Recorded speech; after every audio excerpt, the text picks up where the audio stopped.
Buenos días, buenas tardes, buenas noches, dependiendo de la hora en la que nos estén escuchando. Bienvenidos a otro programa más aquí en Grado Cero.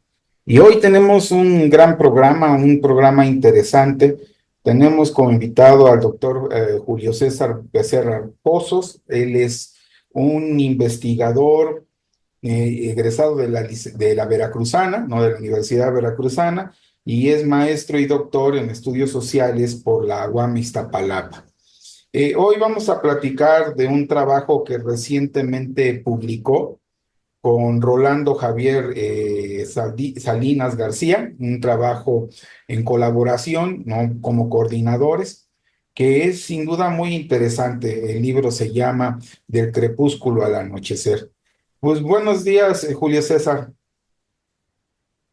Hola, ¿qué tal, Alfonso? ¿Cómo estás? Buenos días. Buenos días. Oye, mira, yo de entrada quisiera empezar por una pregunta más que nada sobre tu formación. Tú empiezas como antropólogo social, ¿no? Egresas como antropólogo social, pero una de las cosas que yo creo que te han interesado, que te jalaron de manera importante, fue primero la cuestión de los estudios laborales y tal vez más específicamente la cuestión de los jóvenes ante la cuestión laboral, ¿no? O en la cuestión laboral. ¿Cómo llegaste a esto? Ya, sí, bueno, mira, realmente, pues hubo en algún momento en el que, como mucho, como mucha gente joven, que como que uno empieza a chocar un poco con la formación profesional y el proyecto de vida, sobre todo cuando pues tampoco hay propiamente un proyecto de vida, ¿no? Entonces, cuando estaba en la carrera, en algún momento la boté. Tuve la oportunidad de irme un tiempito ahí como músico a Irlanda y anduve también por Centroamérica. Y en ese tramo, pues yo estaba un poquito desencantado de la antropología, como que no me hallaba mucho ahí de que me pudiera interesar, sobre todo porque a veces son carreras que tienen como una línea, pues ya sabes, ¿no? Como más definida. Por ejemplo, hacia pueblos originarios, que es un tema maravilloso, pero en ese entonces, como pues un chamaco de 19, 20 años, pues no lo apreciaba así, ¿no? Entonces era como, no me interesa estudiar esto propiamente, y en algún momento me toca la vida de conocer a un señor que había estado como en una ola burocrática del ejército gringo, y el tipo se la vivía como viajando, ¿no? Y en algún momento me dijo, ¿qué si te gusta hacer? Y yo decía, bueno, es que me gusta mucho la vida nocturna, ¿no? Me gusta salir y ver estas cosas.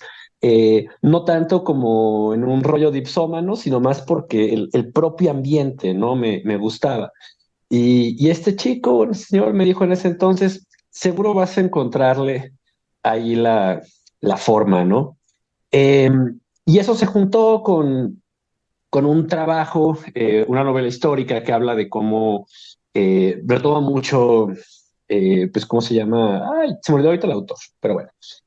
Habla de cómo el trabajo de unos jóvenes se ocupa para producir la transición y la experiencia de otros, ¿no? Aquí hablaba de el tránsito para los futuros caballeros. Entonces, pues estos nobles se hacían un viajezote bien padre que se iban a Tierra Santa o se iban al Vaticano, y durante esos meses pues tenían aventuras, conocían gente, se la pasaban bomba.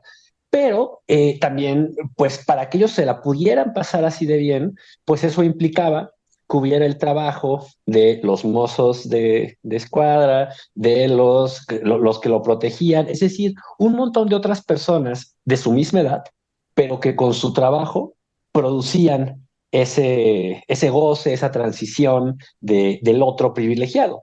Y entonces ahí como que sonaron campanitas y fue que me empezó a interesar jóvenes, trabajo y noche, ¿no? Y ya fue que me arranqué a estudiar bares, luego meseros y meseras de bares y bueno, y así siguió la vida. Ustedes coordinaron un trabajo, aunque, bueno, yo diría que tú ya tenías trabajo previo, ¿no? Sobre lo que intentan hablar, que es esta idea de hablar de, del crepúsculo, o sea, del momento en que la luz, ¿no? Del sol es tenue, ya después del atardecer a la noche. O sea, todo este transcurso sobre la vida de los jóvenes que se da en el momento en que el sol no desaparece hasta que vuelve a aparecer. Y eso me parece muy interesante porque en este libro ustedes enfatizan, inclusive los artículos son sobre eso, sobre la vida del joven en esta noche, en la noche, ¿no? Y ustedes trabajan un análisis que a mí me pareció interesante porque hacen un análisis de toda la República, ¿no? Es, bueno, dividido en zonas, pero básicamente toda la República. ¿Qué encuentran ustedes que pasa con el joven? Porque no todo es bueno, ¿no? Y ahí la dejan ver, no todos son miel sobre hojuelas. Hay cosas muy feas. ¿Qué es lo que ustedes encuentran? Sí, sí, justo, Alfonso, ¿no? O sea, como bien mencionas, ¿no? Pues no todo es miel sobre hojuelas. Y aquí pues tuvimos la maravillosa oportunidad de poder colaborar pues con plumas muy hábiles que te dan investigaciones bien interesantes, ¿no? Entonces eso nos permite como dar una suerte de radiografía. Pues hay trabajos de Tijuana, hay trabajos de Ciudad de México, trabajos de Jalapa, Veracruz, hay pues también hay una investigación sobre Buenos Aires, como que sí está Querétaro naturalmente, ¿no? Como que sí está variado. Y justamente hay la idea era cómo poder encontrar un título que no fuera pues la buena hondez, ni tampoco fuera el esto está terrible, ¿no?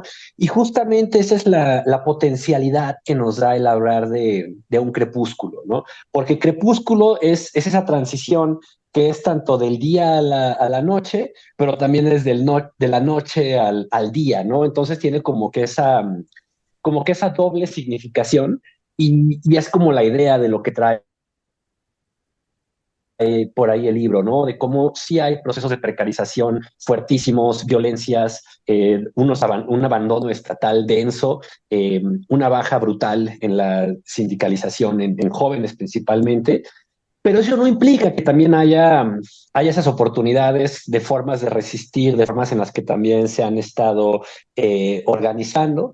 Eh, Tal cual ahí también lo tiene, por ejemplo, el trabajo de Azu Feregrino, que ella pues investiga jóvenes que hacen estatuas, ¿no? Ahí en Ciudad de México, y además como durante el periodo de la pandemia, ¿no? Entonces era como, hígoles, qué horizonte más oscuro puedes tener que ahí, ¿no? Y pues ella encuentra cómo encontraron otras formas también, ¿no? La virtualidad les potencializó y justamente por eso es esta idea, ¿no? De que si es por amor al arte o qué onda, ¿no? Entonces, como que fue por ahí un poco, ¿no? Tratar de no, no maquillar las cosas, ¿no? Sí hablar de los procesos de precarización que están fuertes, pero bueno, también retomar ahí un poquito del trabajo de Enrique de la Garza, que habla de que las estructuras presionan, pero no determinan. Oye, en este trabajo también, ¿sabes qué me pareció interesante? Que si lo lees con un poco de rigor, hay un debate interno entre los autores, o sea, que cada uno de ustedes crea un concepto que como que no es el mismo, o sea, como que la percepción es distinta. Y dentro del texto hay un debate que a lo mejor queda un poco velado por la idea de que son ensayos separados, pero sí existe el diálogo. Hay un conjunto de conceptos variados. Sí, justamente, es que pues Javier y yo nos conocemos de unos añitos, pero pues bueno, la línea de investigación de Javier pues es estructuración productiva, es sindicalismo, es industria aeronáutica, como sabes, como que estos big situations del mundo del trabajo, ¿no? Y pues lo mío se ha ido más por la bohemiada. Entonces cuando platicábamos, ¿no? Era como, órale, pareciera que no va a haber como que tanto cruce, porque son como temáticas, sí, trabajo y juventud, precarización, pero como que parecía un poco amplio, ¿no? Entonces, como que esto surge en una plática, en un viajecito que me pude echar cuando sale la opción del postdoc de hacerlo en el Colegio de la Frontera Norte en Tijuas.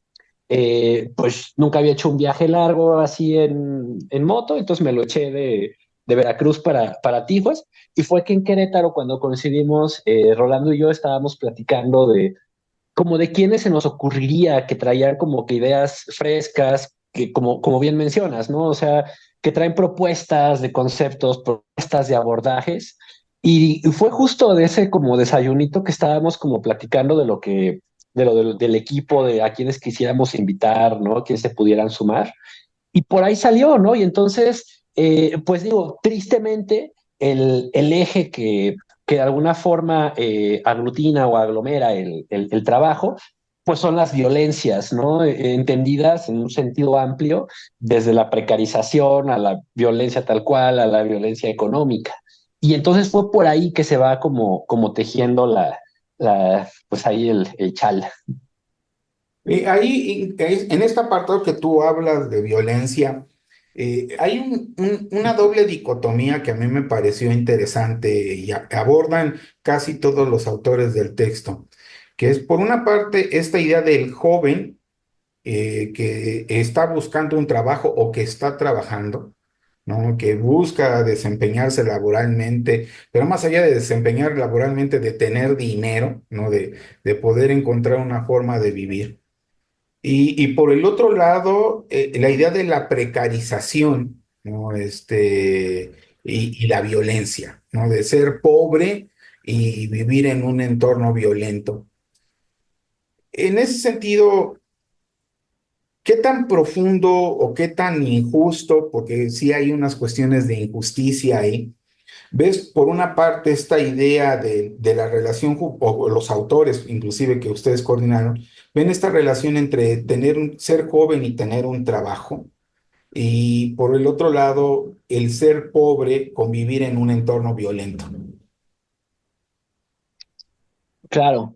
Creo que ahí el capítulo que nos puede dar como digamos, lance para entenderlo es, por un lado, lo que hace Estefanía Romero, que ella estudia jóvenes músicos de jazz, que son personas que, digamos, vienen de estratos no necesariamente privilegiados, muchos vienen de estratos populares. Es el primer contacto con formación musical formal así de alta gama y de jazz, ¿no? Y en Jalapa. Entonces ella habla de cómo también una vez que terminan sus estudios, pues ahí está el tema, ¿no? De que es, híjole, y ahora en qué trabajas? No es como que sea tan fácil. Tienes gente altamente preparada, tremendamente capaz, con un mercado laboral cerrado y en el que también incluso la credencialización, pues no es necesariamente un pase, ¿no? O sea, no te garantiza algo ahí. Y entonces también como esta parte de decir, bueno, pero también hay una búsqueda de un sentido de libertad que se encuentra en las artes, ¿no? Que también lo podríamos tener, vuelvo con el de Azucena o con el de José Cerón, de los TikTokers, de los gamers. Eh, pero digamos, sí hay esa precarización, pero entra esta cuestión como más subjetiva de cómo lo vamos a catalogar, ¿no? Cómo ellos mismos, esas mismas personas se sienten en cuanto a esa precarización. Y por el otro lado, tenemos el extremo opuesto, que es, por ejemplo, lo que nos regala ahí Juan Antonio del Monte, cuando él habla de las personas que viven en condición y situación de calle en Tijuana, que son jóvenes migrantes deportados, pero que ni son de aquí ni son de allá, no tienen ni papeles mexicanos ya, ni tampoco papeles de Estados Unidos. Y entonces traen también problemas de drogadicción bien fuertes que al llegar deportados a Tijuana, se incrementan porque la calidad de las sustancias es de menor calidad, porque también está más densa la violencia, y ahí tenemos lo que él ya llama el vórtice de la precarización, que como el nombre lo indica, ya es un punto del que está muy, muy denso, muy difícil que se pueda salir. Y también te habla de que, bueno, la mayoría de las personas que caen a este vórtice, pues échale que se tienen que como 5 añitos a lo mucho y son gente que muere muy joven, ¿no? Y en políticas que lo que Valenzuela podría llamar como juvenicidas, ¿no? También de Alfredo también estaría esto, ¿no? Entonces es como ver esta gama, ¿no? En la que también, como el trabajo de ya más formales, en los que puedes encontrar que, ok, tengo trabajo, pero no tengo una satisfacción personal con el trabajo que realizo. Tengo trabajo, pero tampoco tengo tiempo libre y más bien me da para sobrevivir. Y ahí se me va mi juventud. Entonces es como tratar de abarcar que la noción de precarización es muy, muy amplia también, ¿no? Y de ahí que hablemos de cómo diferentes grados de violencias. En este libro, otra cosa que me gustó y que creo que puede motivar a muchos estudiantes es que el análisis que ustedes hacen desde el punto de vista sociológico, desde el punto de vista eh, teórico, no se remite a esos lugares comunes, ¿no? Es decir, no es nada más hablar de la gran sociología, sino que cada uno de ustedes, como estabas comentando hace rato, ¿no? Hablan del que meserea, ¿no? Y hay especialistas en los que hablan del que meserea, hablan del TikToker y del análisis que se le hace a la comunidad TikToker, hablan de la persona que trabaja, ¿no? En varios rubros y que realiza distintas actividades y que creo que implícitamente nos dicen, por lo menos a los que estamos o que se trabajan en esta cuestión, es, oye, hay muchas ramas y hay muchos espacios y hay muchos lugares que valen la pena ser estudiados y no los lugares comunes. Sí, sí, sí, o sea, creo que por ahí, no sé, me acordé ahorita que en otro de tus episodios estuviste con Carlos Illades, ¿no? Y él tuve la fortuna de que me diera clase en el posgrado y cuando estaba en la entrevista, digo, ah, sí, claro, ¿no? Porque ya ves que Carlos es como que puede hablar de algo que pudiera parecer un lugar común, pero te lo muestra de otra forma, ¿no? Como también con lo que pasaba con la clase obrera y demás, ¿no? Entonces, eso es algo que a varios nos ha tocado, nos ha llamado el emular, ¿no? Y entonces es como también, digo, pues no es que estemos chavos propiamente, acorde a la ley de juventud, se acaba a los 29 años y la verdad es que ninguno de los autores tiene menos de 29, pero estamos ahí en los 30, ¿no? Bueno, José Cerón para el momento del artículo sí tenía 29 en su capítulo. Pero entonces fue como también tratar de buscar cosas que nos han interesado, ¿no? Que a fin de cuentas esos intereses personales también quedan insertos en marcos generacionales que permiten que haya como una mayor afinidad con temas de juventudes, ¿no? Eh, y eso fue como algo bien lindo, ¿no? Por ahí hay un trabajo que les han chuleado mucho a Ana y Gaby, que hablan sobre ligue, ¿no? Sobre Tinder, mujeres gamers y estas cuestiones también de ligue, ¿no? Y entonces dices, caray, ¿no? Qué lindo trabajo etnográfico que hicieron, es como algo fresco, es algo que pues que la gente que está estudiando se puede identificar, ¿no? Y aparte ellas como mujeres gamers que usaban la aplicación, pues también les está doblemente significando, ¿no? Y esa fue como la intención también, ¿no? De estar como buscando esos espacios que puedas decir, ah, mira, me ha llamado las estatuas humanas. Ah, caray, fíjate que estos temas de gamers me han interesado, ¿qué onda con la noche, no? Entonces fue como esa intención de tratar de hacer un libro que pues no solo circule ahí en pequeñísimos circuitos, distritos de hiperespecialización, ¿no? Sino que para alguien que esté estudiando ciencias sociales y traiga como que esa curiosidad le permita como irle entrando. En el libro que coordinas, otra de las cosas que me parece interesante es que hacen un estudio etnográfico, ¿no? Repito, como dije al inicio, de toda la República. Y lo que me parece padre es que cuando uno lee todos los ensayos que conforman el libro, encuentra más cosas en común que cosas en diferencia. ¿No? Es decir, uno pensaría, ay, pues la relación que pasa aquí en la Ciudad de México con la que pasa en Hermosillo o en La Paz debería de ser radicalmente distinta. pero no, hay muchas cosas en común y creo que las cosas diferentes son muy marcadas nada más, pero son limitadas y muy marcadas. Cuando ustedes terminaron el libro, ¿qué observaron sobre estas cosas en común? O por lo menos a ti, ¿qué te quedó como impacto de esto? Mira, creo que lo que vimos era que en efecto hay como mucho en común.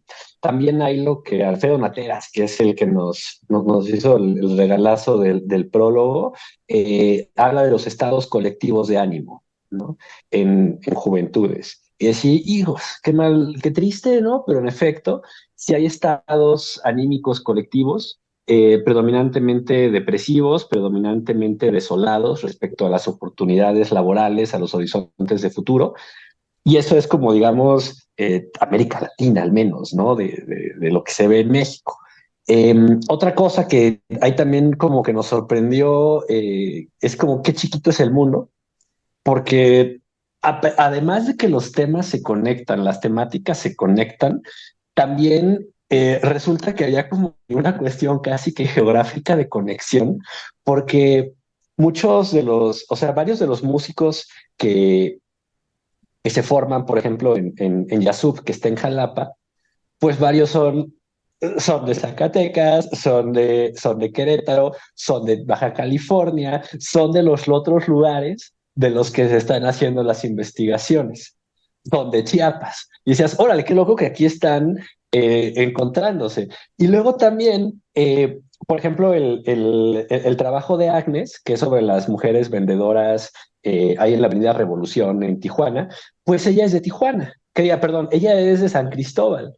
Y entonces es, órale, y gente del sur está hasta el norte y encuentras que mujeres trabajadoras de ahí son también del sur y entonces como que te das cuenta de que hay unos flujos de migración nacional muy interconectados, muy marcados y pues también te habla de cómo se está viviendo el mundo del trabajo en cuanto a cómo se constituye geográficamente, ¿no? Oye, en ese contexto, ya que tocas el nombre de Alfredo, ¿qué tanto influyó? Porque Alfredo ha trabajado desde, y no es que quiera decir que es viejo, pero desde hace décadas ha trabajado el tema de las juventudes, ¿no? Y yo creo que eso es lo que lo mantiene joven. ¿Qué tanto influyó o qué tanto, tú cómo crees que tanto influye el trabajo de Alfredo Nateras en este pensamiento de jóvenes como ustedes que están empezando a hacer trabajos ya más profundos sobre la juventud? Sí, no, pues tremendamente, ¿no? Sobre todo yo pensaría que hay la dupla Alfredo Valenzuela, es así como la que decía la forma, nos hay, pues, o sea, también no, o sea, sí nos ha formado, pero también, pues son personas hiper accesibles, ¿no? Son gente que se mantiene, como bien mencionas, ¿no? Se mantiene joven, se mantiene muy vigente con estos temas y además, pues son personas que han tenido como una visión no decimonónica del mundo académico, del mundo de la investigación, ¿no? Sino que han sido también gente que dices, órale, si ellos se han aventado a hacer esto, pues está bien, quiere decir que sí es como una beta que se puede uno lanzar a temas que a veces pudieran ser estigmatizados, ¿no? A mí me tocó muchísima burla cuando pues yo estaba proponiendo mis temas de bares, porque era, ya sabes, ¿no? Como temas bien serios, bien serios, bien serios, y luego tienes, y el de los bares, porque incluso se desdibujó mi nombre, ¿no? Ya era el de los bares. Y entonces, por ejemplo, te das cuenta cómo, pues José Manuel, pues estudió los cholos, ¿no? Que fue este boom que generó el cambio totalmente de estudios sobre juventudes. Ahorita tiene este libro de corridos tumbados que está sonando por todo México, ¿no? Y tiene presentaciones full gente y está padrísimo ver que a la gente joven le está interesando también esta visión no criminalizante, sí rigurosa, sí seria, sí analítica de este tipo de representaciones. Y de Alfredo, pues ahora, ¿no? ¿Qué tenemos? Tenemos pues todo este tema de las maras, ¿no? Que ya ves que se fue para allá con ahora sí ya también sin quererle decir que está viejo, ya clásico libro de vivo por mi madre, muero por mi barrio. Eh, Pues eso, ¿no? Como que de cierta forma creo que nos ha influenciado a varias de las personas que estamos ahí en el libro, para tratar temas que pudieran ser disidentes, para soltarse a esa creatividad investigativa. Oye, ya entrando propiamente con tu trabajo, hay una cuestión que a mí me pareció interesante en términos de tu análisis, ¿no? Sociológico, y es que tú hablas que en la idea del trabajo o de la cuestión nocturna, hay dos momentos, ¿no? Que es el noctis y el noctem, ¿no? ¿Qué entiendes por esto y cómo lo observas?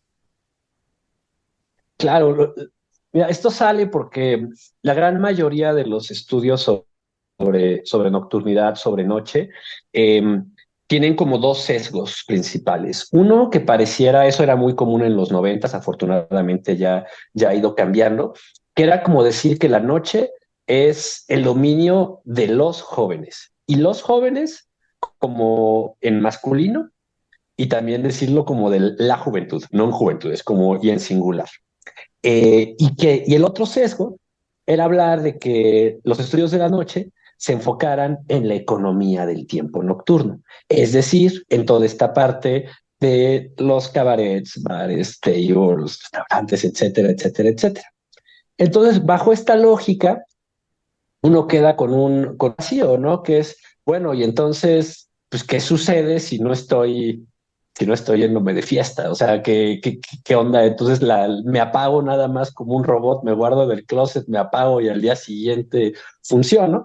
Entonces es como pensar en estas dos aristas de la noche, ¿no? Y era pensar en una noche social, una noche transgresora, una noche lúdica, una noche que tiene estados alterados de conciencia, que es permisiva a la par que es muy normativa, como porque pues los antros tienen eso, o sea, casi casi que de secundaria que tienes que traer el zapatito boleado y el uniforme, así muchos antros tienen esta onda de no es como que llegues como tú quieras, ¿no? Hay códigos, hay formas, hay dispositivos de exclusión, de racismo, clasismo. Entonces es toda esta esfera de esa noche, llamémosle social, transgresora, lúdica, etcétera, etcétera, sería la noctem. Y entonces la noctis vendría siendo la noche del espacio privado, la noche íntima, la noche que es las tareas de reproducción. Pero en ambas, lo que nos puede unir es que en las dos hay trabajo, ¿no? Hay un trabajo que para producir toda esa economía del tiempo nocturno se requiere de la chamba de muchísimas miles de personas. Así como también esa noche, que es la noche cotidiana, también implica mucho trabajo. Pensemos, por ejemplo, los supers. Los supers no se detienen durante la noche, es el momento en el que la gente está ordenando las cosas, las construcciones que se realizan de la noche, las tareas de mantenimiento, los turnos de las fábricas. Y entonces era pensar, no podemos, digamos, investigar de la misma forma a un guardia de seguridad o a una persona de hospital del turno nocturno que a una chica que se dedique a hacer table dance, un chico que haga chip and dale o un trabajo del bar. Entonces, son diferentes elementos teóricos, conceptuales, formas de acercarse que van a tener. Y entonces la idea es por eso hacer como una distinción entre noctis y noctem y no nada más hablar de nocturnidad. Y además, la diferencia con esto es que la noche, ya sea como noctis o como noctem, puede suceder durante el día. Y uno dice, pero entonces ya no es noche. Y dices, no, ¿cómo no? O sea, imagínate que vienes de tu turno de la fábrica, de la maquila, o vienes del hospital, qué sé yo, sales 5 o 6 de la mañana, llegas a tu casa y replicas la noche durante el día. Te pones tu pijama, cierras todas tus cortinitas, chau a dormir, y es de día. Como igual pensemos los bares after hours, que la fiesta empieza a 7, 8 de la mañana. Y puede que afuera sea las 2 de la tarde, el mediodía y un mundo diurno, pero ahí dentro sigue siendo de noche. Esto lo podemos pensar de los casinos porque no tienen relojes ni tienen ventanas, ¿no? Porque la idea es que se pueda replicar una sensación, es más sensorial la idea de la noche, es subjetiva y experiencial. Para ir concluyendo, ¿qué es lo que viene en tu trabajo? ¿Qué estás ahorita haciendo? Me imagino que sigues trabajando sobre la noche, pero, o sea, ¿qué podríamos esperar, ¿no? En términos de trabajos tuyos próximamente? Bueno, mira, por un lado, en efecto, es seguir con con la noche. Ahorita estoy en la idea de, pues bueno, ya son más de 10 años, ¿no? Sí, más de 10 años trabajando en la noche, casi 15. Entonces ya como que me empiezo a sentir ahora sí listo para hacer un libro teórico, justamente con esta propuesta de Noctis Noctem, ya como libro de autor, que ese sería como, pues ahí el sueño, ¿no? De ya decir, vale, no, ya estoy haciéndome como que un libro. Eso por un lado, y el otro trabajo que ahorita está como más en curso, es algo que estoy haciendo con un colega que está en el libro también, con José Cerón, que hablamos de como una cuestión del lado oculto de la precarización. Él trabaja de cómo la gamificación, o sea, los videojuegos, en realidad tienen una onda que te prepara para el mundo del trabajo. O sea, estas ondas de estar manejando este tipo de cuestiones del videojuego, la presión, los puntos, todo esto en realidad nos están preparando para trabajos en particular de tecnología, de uso de tecnologías. Y lo que yo estoy haciendo es el uso de sustancias ilícitas, el consumo de estados alterados de conciencia, de hace drogas, eh, para para el mundo del trabajo. Y hay una transición de que estamos pasando de que esos consumos sean lúdicos hacia que se vuelvan algo paliativo. Es decir, consumo sustancias para aguantar la carga de trabajo, pensemos médicos con empastilladísimos para aguantar la jornada, como pudiera ser, consumo sustancias para poder sobrellevar la frustración del trabajo, estas personas que tienen trabajos que los tratan horrible, pero pueden estar puestos. Y esto tiene que ver también con el trabajo virtual, que no hay una fiscalización, que no hay esta interacción cara a cara. Y también es como hablarlo de eso, ¿no? Cómo se ha ido, sobre todo en personas jóvenes y en trabajos de virtuales, que es donde nos unimos Cerón y yo, a que está cada vez incrementándose más los consumos. También están generando sensaciones de soledad y pues está haciendo como una simbiosis ahí para mantenerse en en el mundo laboral. Pues bueno, Julio, ha sido interesante. Ojalá las personas que nos están viendo puedan darle un brinco a este libro que creo que es muy interesante, más aquellos que les gusta trabajar sobre cuestiones sociológicas. Pues bueno, Julio, ha sido un placer y ojalá no sea la última vez que platicamos. No, seguramente no, ojalá que ya ahí prontillo nos volvemos a ver. También, oye, muchísimas gracias por por la invitación. Y pues nada, ojalá se animen ahí a comprar el libro que por ahí anda circulando pues en varios espacios. Lo pueden googlear, les aparece que está en Gandhi, en el sótano, ¿no? Hasta creo que está en Amazon, ¿no? Y en Mercado Libre, está por todos lados, de accesible está. Pues bueno, Julio, nos vemos. Hasta la próxima.